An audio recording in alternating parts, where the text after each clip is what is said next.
Good afternoon from the KUOW newsroom. This is Seattle Now. I'm your host, Paige Browning, with today's top stories. It's Monday, June 22nd. Get your home prepped now if you don't have air conditioning. We're under a heat advisory from now until Wednesday at 11 p.m. in Seattle and the broader Puget Sound region. This is because of moderate risk of heat-related illness. Forecasters say high temperatures will be in the 80s to lower 90s tomorrow and Wednesday. Get the windows open at night because low temperatures at night will bring some relief, dipping into the mid-50s and lower 60s. I'm going to stay with weather and outdoors for a little bit longer as we prepare for the heat. Be on the lookout to see if local firefighters turn on the hoses for people to run through again.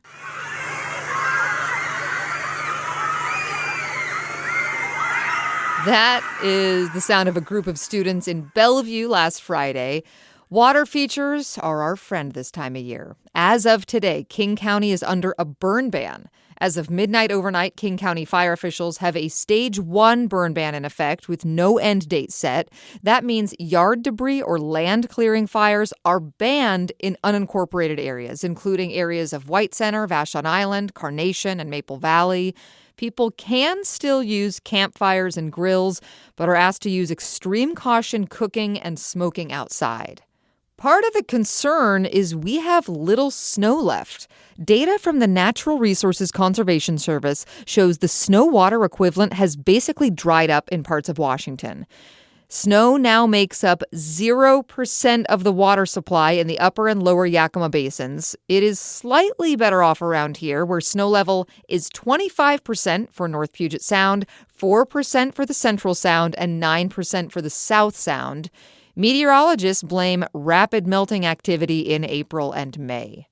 And 3 large fires continue burning today in Washington state. Firefighting efforts are focused on a human-caused fire near Omak that spread nearly 12,000 acres since it started last Tuesday. The Carter Fire, as it's called, is 40% contained.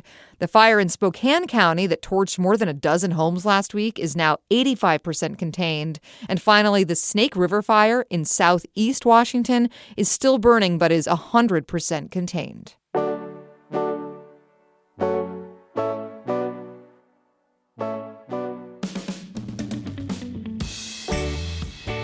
In environment news, worrying beachgoers. Invasive European green crabs have been discovered on Orcas Island for the first time. The Washington Sea Grant crab team captured a live crab on the island this month.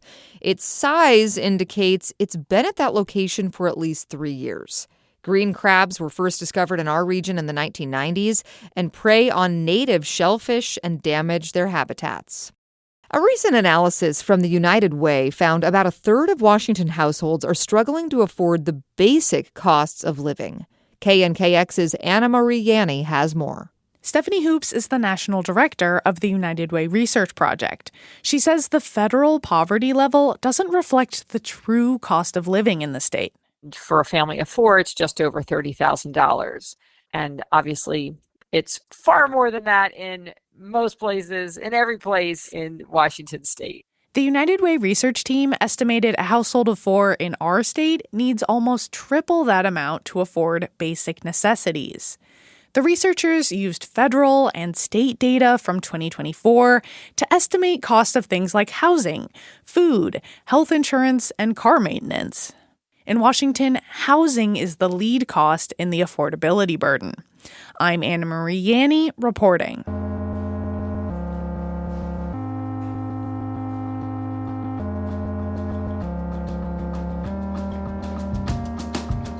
An arts update. Seattle will have to wait another year for a new sculpture at Peace Park to replace a stolen bronze statue.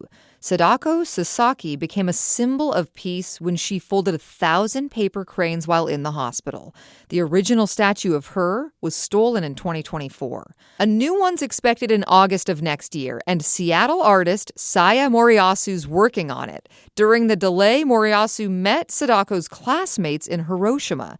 Sadako often appeared serious in old photos, but her classmates remember a dynamic, smiling girl. She was a real ringleader and loving person that brought people together. After the theft of the statue, all that's left are her feet in sandals. Sadako died of leukemia in 1955. And in the field of art, some people could consider the drone scoreboard for the World Cup art, right? Well, that brings me to this reminder today.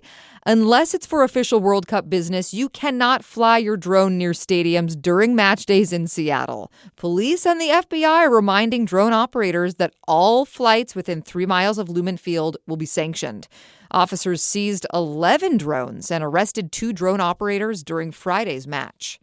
And the final note today is just a little reminder, as if it wasn't clear already, that we are in another World Cup hosting week. Qatar and Bosnia-Herzegovina play this Wednesday at noon, followed by the Iran versus Egypt match Friday night at 8. 2 more matches come to Seattle after that. Next time on Seattle Now, we'll talk about what to expect this summer when it comes to wildfires. And it's not looking great. We had a low snowpack. The weather this year could potentially be bad for a wildfire. Forecasters are pretty much saying that we might see an above average fire risk for the state for most of the summer. Hear more Tuesday morning. That's all for today from the KUOW newsroom in Seattle. Our producer is Brooklyn Jamerson Flowers. I'm Paige Browning. Seattle Now and KUOW are members of the NPR network. Hope your week is starting off well. See ya.